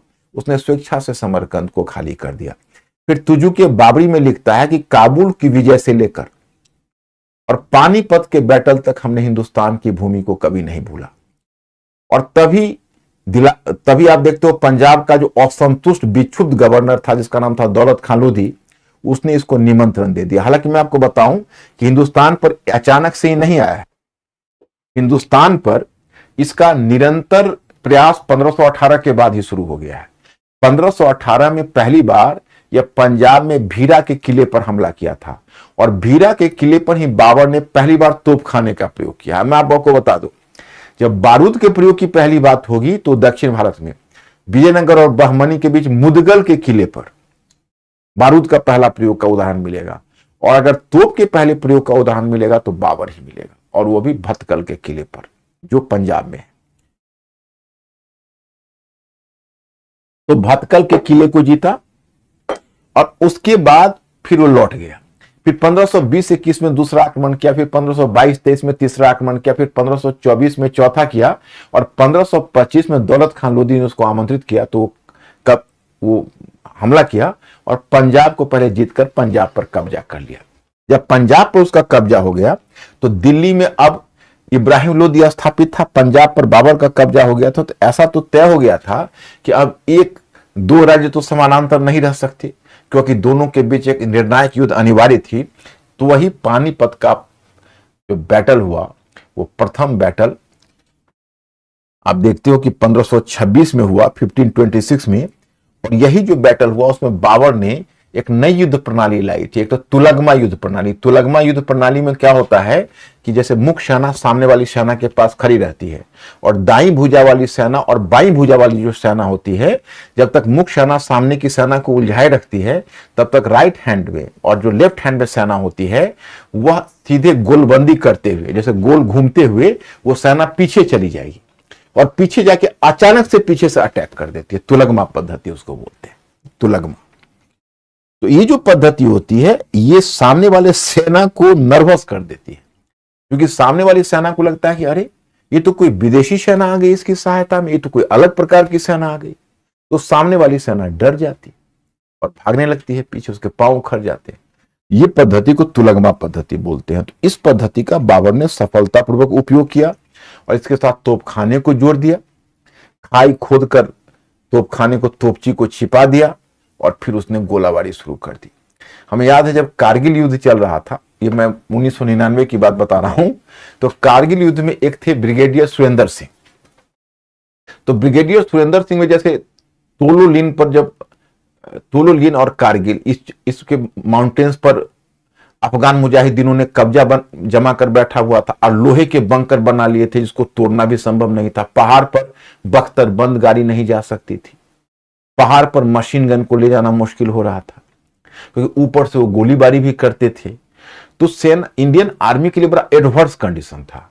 अचानक सुरेंद्र सिंह के दिमाग में एक विचार आया, उसने बोफोर्स तोप को लगभग 125 तोप को एक साथ सजा दिया और सब में टाइमिंग, आज के तोप तो काफी सोफिस्टिकेटेड होते हैं, तो टाइमिंग फिक्स थी कि प्रत्येक इतने सेकंड पर यहां से एक गोला तोलोलिन पर गिरता था, टाइगर हिल पर, तो टाइगर हिल पर, तो एक गोला टाइगर हिल पर गिरता हर 10 या 20 सेकंड पर, और लगातार ये जो 125 तोप है वो गरजते रहे, टाइगर हिल पर गोलाबारी गिरती रही, और मिडनाइट में उनके जो लोहे के बंकर थे वो टूटकर उड़ गए और इंडियन आर्मी ने फतह कर लिया। जब मलिक जो आर्मी हेड था, उसको हेड क्वार्टर में रात में खबर गई कि टाइगर हिल पर कब्जा हो गया इंडियन आर्मी का, तो उसके लिए बहुत खुशी की बात थी। कल हो के सुरेंद्र सिंह से बाद में पत्रकारों ने पूछा कि भाई आपको यह विचार आया कहां से, तोप खाने का ऐसा प्रयोग? ऐसा तो ना फर्स्ट वर्ल्ड वॉर में हुआ था, ना सेकेंड वर्ल्ड वॉर में, किसी मॉडर्न वॉरफेयर में इस टैक्टिक्स का प्रयोग नहीं हुआ था, आपको ये टैक्टिक्स कहां से आया? तो सुरेंद्र सिंह ने चौंका देने वाली बात कही कि मैंने बाबर से सीखा। आप समझ सकते हो कि बाबर ने उसी तरह से तुलगमा से तोप खाने का प्रयोग करके इब्राहिम लोदी को हराया था। तो खैर, अब देखो यहां चक्कर ये पड़ जाता है कि अगर तुम बाबर को विदेशी मानोगे तो स्वदेशी इब्राहिम लोदी को भी तो नहीं मानोगे। विदेशी स्वदेशी तो बहुत मतलब उलझाने वाला काम है, ये तो हो नहीं सकता। और मध्य एशिया से जो आक्रमणकारी आए वो समय के साथ आए। अब उसमें क्या था कि जैसे मान लो मुसलमान थे, तो उससे पहले जो इंडो ग्रीक आए, आप लोगों ने इतिहास को पढ़ा, शक आए, पार्थियंस आए, कुषाण आए, तो ये सब भी तो मध्य एशियाई ट्राइब्स ही थे। लेकिन इनके साथ एक सुखद स्थिति यह हुई कि इससे पहले अभी तक इस्लाम कबूल नहीं किया था, तो जनजातीय थे, तो आराम से आकर भारतीय समाज में घुल मिल गए और भारतीय धार्मिक पंथों को स्वीकार कर लिया। तो कोई बौद्ध पंथ को स्वीकार कर लिया, ब्राह्मण पंथ, जैन पंथ, तो भारतीय समाज में घुल मिल गए। लेकिन इस्लाम भी उतनी ही मौलिक धर्म था जिस प्रकार से हिंदुइज्म था। तो हिंदुस्तान की भूमि पर ना तो इस्लाम यहां पर बड़े पैमाने पर धर्मांतरित करवा पाया, क्योंकि हिंदू धर्म की भी जड़ बहुत गहरी थी, और उधर ना तो हिंदू धर्म इस्लाम को निगल पाया अपने में। तो इसलिए क्या हो कि हिंदू और मुसलमान का जो डिवीजन है वह तुर्कों के आगमन के बाद शुरू हो गया, और वही आज उसको आप इसलिए आपको दिखता है। लेकिन ऐसा नहीं कि पहली बार वही आए थे, इससे पहले भी आते रहे और भारतीय समाज में घुल मिल गए, है ना। तो आप लोग being the student of history इस बात को भली भांति समझते होंगे। इस तरह से बाबर, तो बाबर ने इसके बाद पानीपत का बैटल लड़ा, हरा दिया, इब्राहिम लोदी मारा गया युद्ध में, और उसके बाद वो दिल्ली आगरा को जीत लिया। इस तरह से अपने राज्य की स्थापना कर ली। उसके बाद महानाथ सांगा को लगा कि पहले बाबर भी लूटपाट के निकल जाएगा, लेकिन बाबर ने कहा काबुल की गरीबी फिर नहीं, अब मैं फिर दोबारा काबुल की गरीबी में नहीं जाना चाहता। और बाबर ने वर्चुअली यहां पर अपना नियंत्रण स्थापित कर लिया। और कुछ अमीर जो मध्य एशियाई थे, जिनको यहाँ का सूट नहीं करता था वातावरण, तो वो वहां से लौट गए। बाबर के बारे में भी कहा जाता है कि बाबर को हिंदुस्तान की आबो हवा पसंद नहीं थी। माने वो अपने तुजुके बावरी में, देखो बाबर हिंदुस्तान का हो ही नहीं सका, मतलब उसने अपनी इच्छा भी यही रखी कि हमारे मरने के बाद हमारा कब्र काबुल में बनाया जाए। उसका डेड बॉडी यहां से काबुल गया, और वही तुम देखो अकबर तक आकर मतलब भारतीयकरण हो गया मुगलों का। औरंगजेब को आप एक्सेप्शन में रखो, he was a very different type का रूलर था। ये दुखद बात थी कि वो हिंदुस्तान की समृद्ध संस्कृति को नहीं समझ सका। लेकिन अकबर तक आकर इंडिजिनाइजेशन हो गया। हुमायूं का भी नजरिया अच्छा ही था। तो बाबर कहा करता था हिंदुस्तान के बारे में, तुजुके बाबरी में लिखा था कि हिंदुस्तान एक ऐसा मुल्क है जहां न रहने लायक मौसम है, न पीने लायक पानी है, न बात करने लायक लोग हैं, और न देखने लायक औरत है। मतलब उसको भारत हिंदुस्तान में कुछ अच्छा लग ही नहीं रहा था, लेकिन धन की जरूरत थी, काबुल में गरीबी थी, उसको हिंदुस्तान की अमीरी चाहिए थी, तो रह गया। तो पहले तो उसने यहां पर दिल्ली आगरा को जीता, फिर उसके बाद उसने नेक्स्ट अटेम्प्ट लिया महानाथ सांगा से, उसकी लड़ाई हुई। तो महानाथ सांगा से उसकी निर्णायक जो खनवा का युद्ध है 1527 का, पानीपत के बाद खनवा का युद्ध, ये ज्यादा इंपॉर्टेंट है। खनवा का युद्ध में तुम देखोगे 1527 में जो हुआ, उसमें महानाथ सांगा ने बहुत जमकर इसका सामना किया। हालांकि महानाथ सांगा पराजित हुए, लेकिन बाबर इतना दबाव में आया था कि उसने कहा था या अल्लाह इस जंग को मैं जीत लूंगा तो मैं मदिरा पान नहीं करूंगा। उन्होंने मदिरा के सारे जाम तोड़ दिए थे और उसने जिहाद का नारा दिया था, धर्म युद्ध का, जीतने के लिए। जो हमारे आर्मी में एक मोटिवेशन मिली। कहते हैं बाबर के बारे में कि उसको शराब उसको बहुत पसंद थी और उसने अपने जीवन में साध कर रखी थी कि मैं कभी एक बाबुरी बनाऊंगा। जैसे आप राजस्थान में जाओगे तो कुएं में सीढ़ीदार जो कुएं होते हैं उसको बाबुरी, मतलब कुएं में सीढ़ीदार जो मतलब कुएं तालाब के बीच में, उसको बाबुरी बोलते हैं।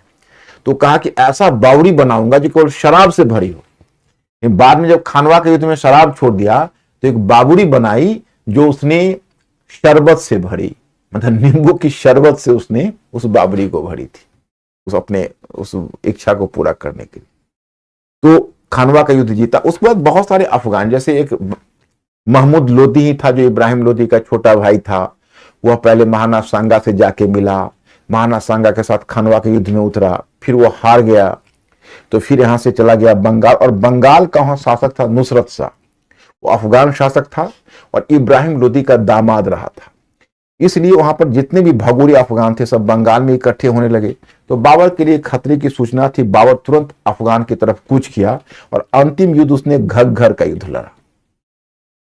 घग्गर का युद्ध, घग्गर के युद्ध में बाबर ने अफगानों को पराजित कर दिया, लेकिन पूरी तरह अफगानों की शक्ति को नहीं तोड़ सका। तभी बाबर को सूचना मिली कि काबुल में विद्रोह शुरू हो गया है और काबुल का विद्रोह दबाने के लिए बाबर तेजी से जैसे तैसे संधि करके घग्गर के युद्ध के बाद अफगानों से और काबुल की तरफ तेजी से बढ़ा। लेकिन रास्ते में ही था आग लाहौर में, तो उसका डेथ हो गया और फिर उसका डेड बॉडी लाया गया, कुछ समय आगरा में रखा गया और आगरा में जिस बाग में रखा गया उसका नाम आराम बाग रखा गया, अभी उसका नाम राम बाग है। और फिर वहां से उसके डेड बॉडी को उठाकर काबुल में ले जाके दफना दिया गया। तो ये घटना है। तो बाबर का टाइम है 1526 से 30।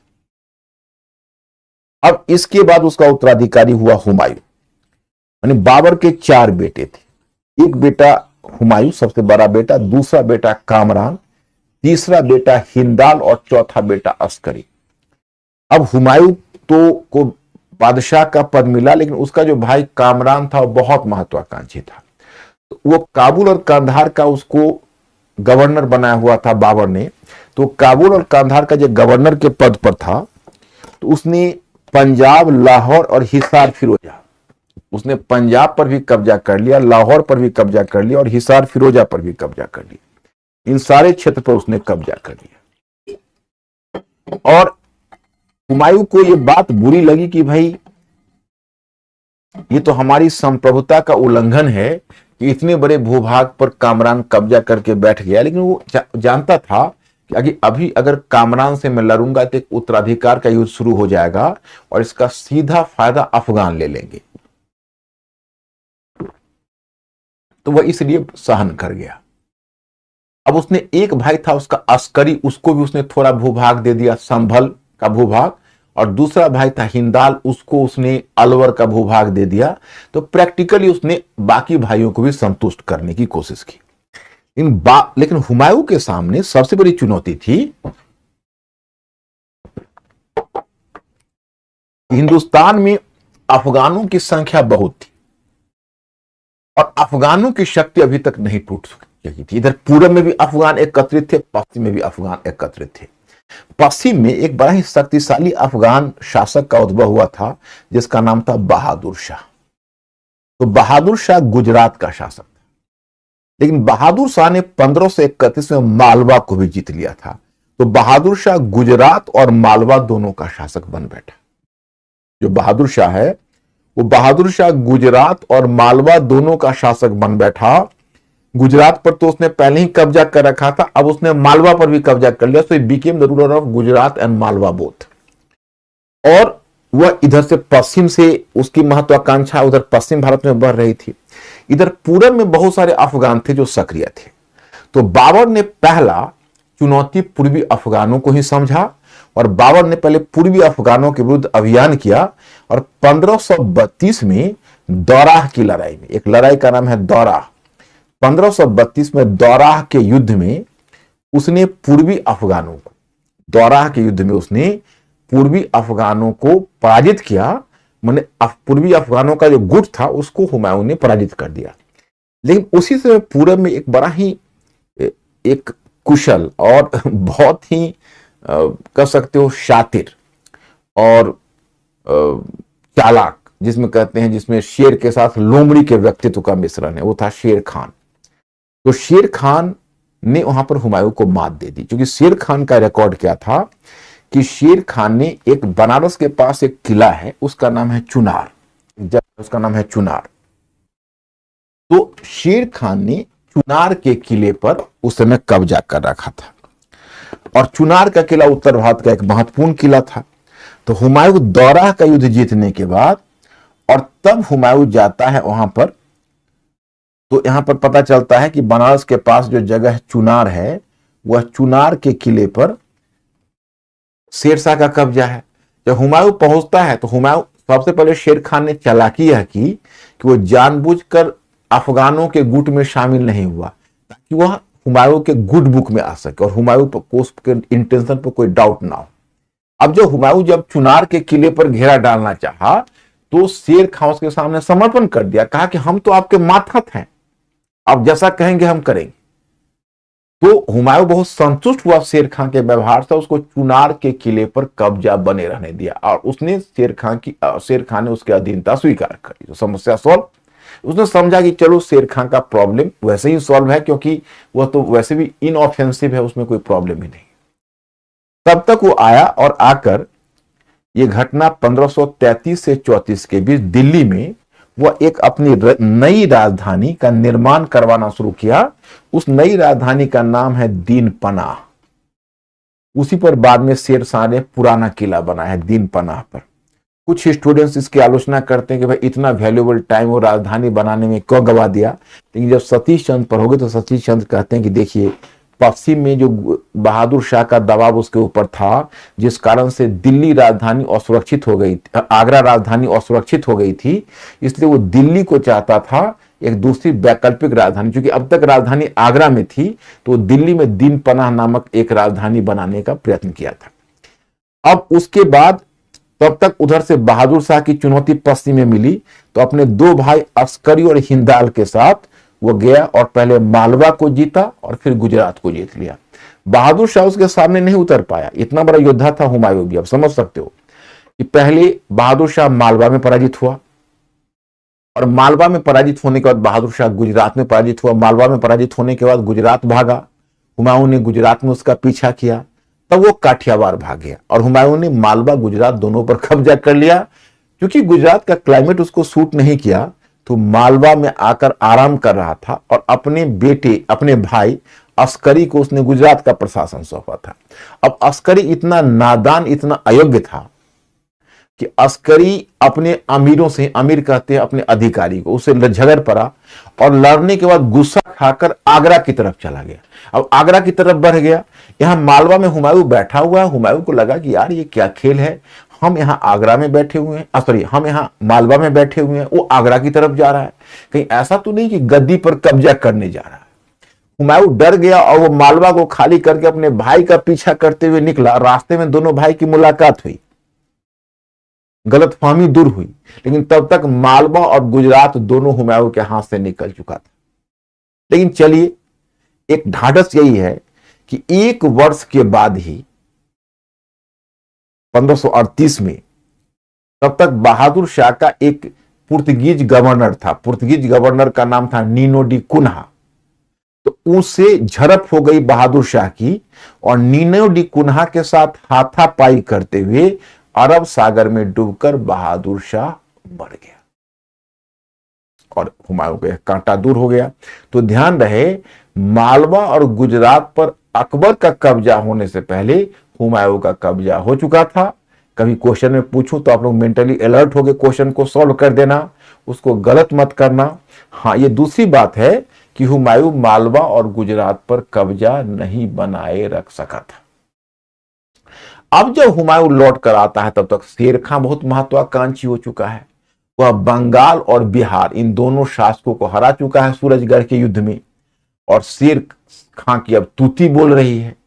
तो हुमायूं को लगा कि मैंने शायद गलती की कि उसको चुनार के किले पर रहने दिया। अब समय आ गया है कि हमको शेर खां की ताकत को तोड़ना पड़ेगा। तो हुमायूं यहां से आर्मी लेकर गया और जाके सीधे उसने वो गलती की पुनरावृत्ति नहीं करने के लिए चुनार के किले पर घेरा डाल दिया और चुनार के किले पर घेरा डालकर चाहा कि हम शेरशाह को पराजित करें। अब देखो शेर खान ने क्या चालाकी की कि जब देखा कि भाई चुनार पर मैं घिर गया, उस किले को बचा नहीं सकता, पहले तो 6 महीने उसने किले को बचाए। जब किले को नहीं बचा पाया तो दक्षिण की तरफ हुआ बिहार, वो तो यूपी में चुनार है, तो वहां से वो बिहार की तरफ मुड़ गया और बिहार में एक रोहतास के किले को उसने निर्मित करके तुरंत और रोहतास के किले पर अपने परिवार के सदस्यों को सुरक्षित कर दिया। और मैं आपको मानचित्र पर कैसे दिखाऊं, अगर आपको बिहार से बंगाल जाना है तो वहां जाने के 2 रूट हैं। एक रूट है दक्षिण होकर जाएंगे तो झारखंड होकर निकलेंगे और वो चले जाएंगे बंगाल। दूसरा है कि बिहार में ही आप वहां से पटना से बढ़ेंगे तो भागलपुर होते हुए और तब वो रूट भी बंगाल चला जाता है। इधर क्या हुआ कि शेर खान ने रोहतास के किले पर कब्जा करने के बाद दक्षिण भारत से, जिसको आज कहते हो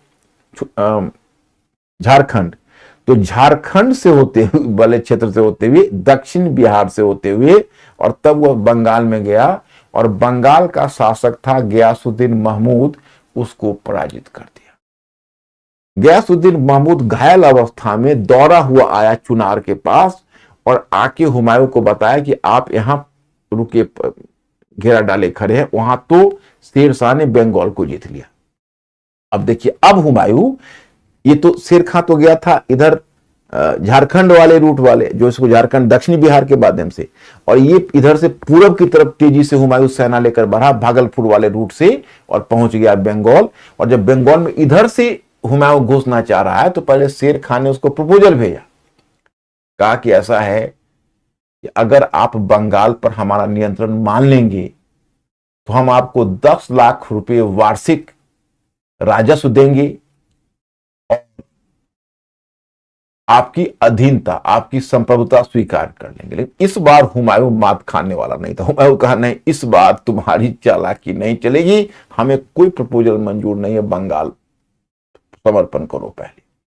अब शेर खान ने देखा कि हुमायूं से डायरेक्ट लड़ना अभी बुद्धिमानी नहीं है, तो फिर दक्षिणी बिहार वाले रूट से सीधे इधर से ही बंगाल से निकल गया और बंगाल से निकल के दक्षिणी बिहार वाले रूट पकड़ते हुए आया। तब तक हुमायूं के साथ दिक्कत यह हुई कि हुमायूं सोचता था कि भाई हम बंगाल से शेरशाह को भगा के गयासुद्दीन महमूद को स्थापित करके हम फ्री हो जाएंगे, फिर चुनार पर लड़ेंगे। और तब तक गयासुद्दीन महमूद इंजरी के कारण मर गया, ही सकम टू इंजरी, और उसका कोई स्पष्ट उत्तराधिकारी नहीं था, कोई योग्य भी नहीं था।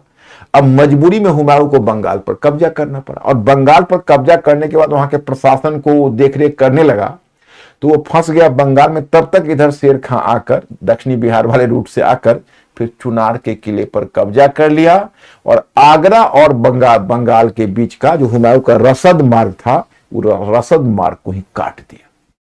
अब तो बंगाल में फंस गया हुमायूं।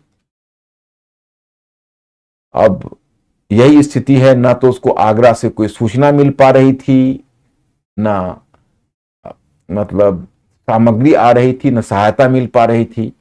तभी हुमायूं को उड़ती हुई एक खबर मिली कि उसका एक भाई हिंदाल ने उसकी अनुपस्थिति में आगरा में सिंहासन पर कब्जा करने की कोशिश की थी, लेकिन उधर काबुल से कामरान आकर उसके प्रयास को विफल बना दिया, इसलिए आगरा बच गया। अब हुमायूं को आगरा की चिंता सताने लगी कि कहीं ऐसा न हो कि हम इस जगह को खो दें, और वह आगे बढ़ने का प्रयत्न करने लगा। और इसी क्रम में उसने जब लौटना शुरू किया यहां से, तो रास्ते में शेरशाह ने उसको गुरिल्ला पद्धति से हमला करना शुरू किया, यानी छापामारी पद्धति से। शेरशाह तब उतरा जब वो जीत उसकी निश्चित होने लगी, तो चौसा के मैदान में वो 1539 में हुमायूं को ललकारा। और आज तो आपका समय ही समाप्त हो रहा है।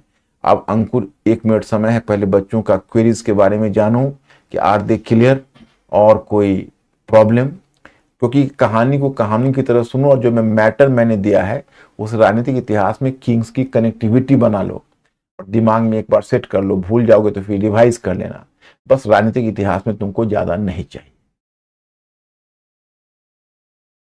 और अंकुर, विक्रम पूछ रहे हैं कि चंदेरी का चंदेरी का युद्ध एक्चुअली चंदेरी में, हाँ, तुमको चंदेरी का इसलिए लगा होगा कि मैंने खानवा के युद्ध की बात की और 1528 में मेदिनी राय जो चंदेरी का शासक है उसको पराजित करके, हाँ वो मैंने कहना भूल गया था मैं, 1526 में पानीपत जीता, 1527 में खनवा का युद्ध जीता और 1528 में चंदेरी का शासक वही मेदिनी राय था जो मैंने आपको बताया कि महाराणा सांगा का फॉलोअर था, मैंने उसका उनका अधीनस्थ मतलब सामंत था, तो उसको पराजित करके बाबर ने चंदेरी को जीता और तब 1529 में घग्गर की लड़ाई उसने बंगाल में लड़ी। बीच में मैंने चंदेरी छोड़ दिया था, तो यही चंदेरी का युद्ध है। बाकी ओके है। तो आज तो इतना ही माय स्टूडेंट्स, अब समय समाप्त हो गया। अब कल मिलते हैं, कल के फिर 5 क्वेश्चन के लिए भी तैयार रहिएगा और मुगल का जो शेष है कल हो जाएगा। राजनीतिक इतिहास थोड़ा बड़ा होता है, इसमें टाइम लगता है और फिर हम लोग प्रशासन वगैरह देखते रहेंगे और इसी तरह आगे बढ़ते रहेंगे। ओके।